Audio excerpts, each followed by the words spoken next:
Now, the bigger question that has been asked in time is, who am I?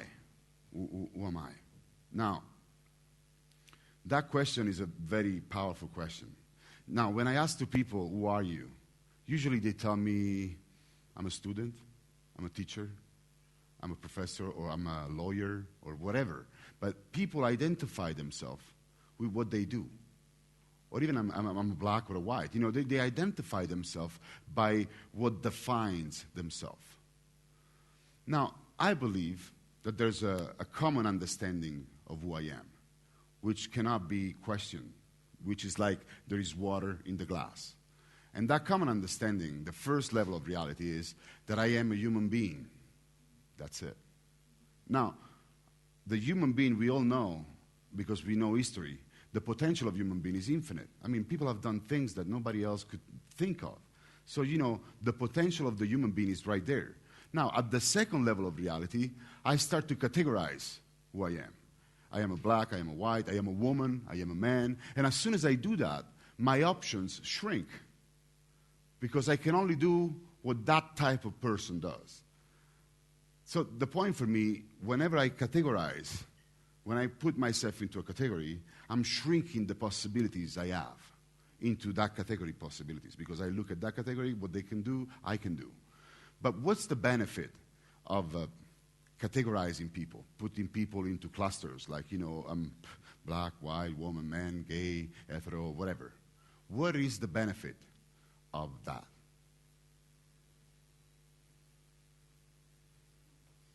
Yes. Hold on. The mic. Sorry. I think it tends to give you a sense of belonging. Exactly. Well, stay with me. Sense of belonging is what does it do to you? A sense of belonging. When you feel like you belong, I think you just feel more happier. You feel relaxed. You feel needed. You feel that this is the space that you most feel comfortable in. Yes. So it's a comfort zone. Yes, it's a comfort zone. All right? So what you're saying is, like, if I can be with the people that are like me, I feel in comfort zone, because then I feel like I'm okay. Yes. And then when I'm with people that are not like me, how do I feel then when I think like that? Well, when you're with people that are very different from you, you feel a sense of judgment. You feel exactly. You feel. I mean, one of the worst feelings that we can feel as human beings, I think it's a sense of not being needed. I mean, needed, which is very important in the sense of being loved, the sense of, like I say, the comfort zone. If you're not in your comfort zone, you feel very tensed. And thank you very much. Thank you. So see, it's funny, why different needs to judge the different? I mean, if I'm different, why do I need to judge the other person that is different? Yes.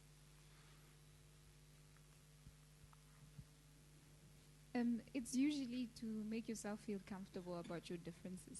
So you feel like if I pick away at that one's differences, they won't see my differences before I've already picked away at theirs. So you say it's a race who judges the other first? Yes, right. and it's defense, I think. Yeah, but why the person that is not like me has to be worse? I think it's perception. Yeah, I understand that it's perception, but why that perception is useful?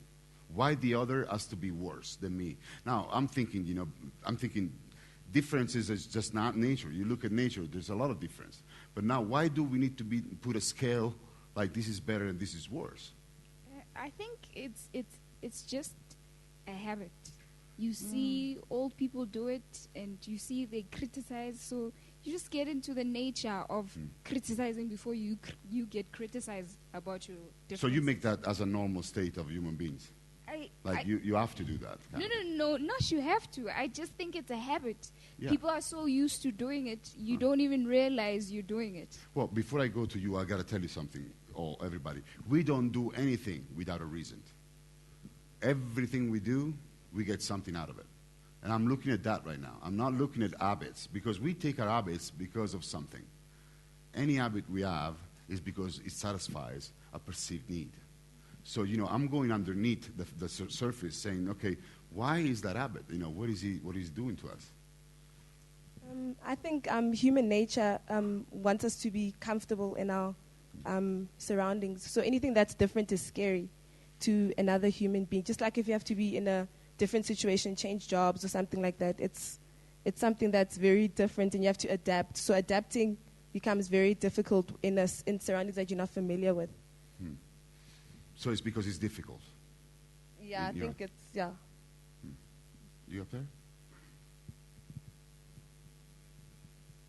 I think it's just to reassure ourselves that our way of being is superior than any other. That's a very interesting thing, I think. Why should we be superior to somebody else? What's the benefit of that? Everybody can get to follow our way of being. I mean. Okay, so now the power that comes with it. All right. And now, what's the benefit of feeling inferior?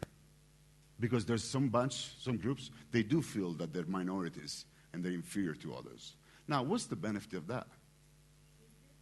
Of course, because we don't do anything without a benefit.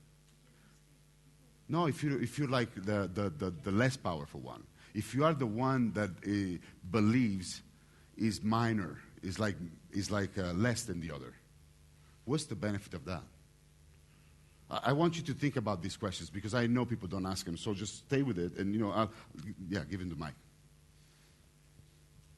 Well, from my from my point of view, I think the benefit of being inferior is you are like the underdog. You see. Yeah. So most people will not notice what you do. Okay, so to hide a little bit. Yeah. Mm-hmm.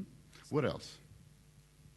To what you just said, there's less expectation. So you you don't need to be succumbed to whatever's expected from you. Perfect. So did you hear what she said? Okay,